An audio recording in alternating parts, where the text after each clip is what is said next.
திருநெல்வேலியில் இருக்கிற ஒரு பழைய கோயிலில் நடக்கிற மர்மம் உங்களுக்கு தெரியுமா? வாங்க பார்க்கலாம்.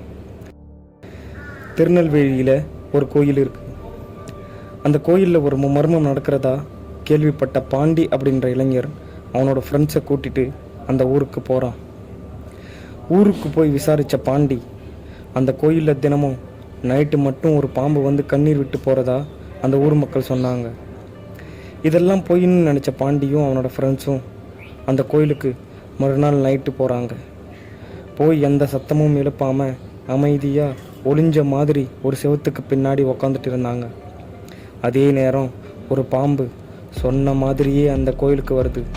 வந்ததும் கோயில் சன்னதிக்கு போகுது.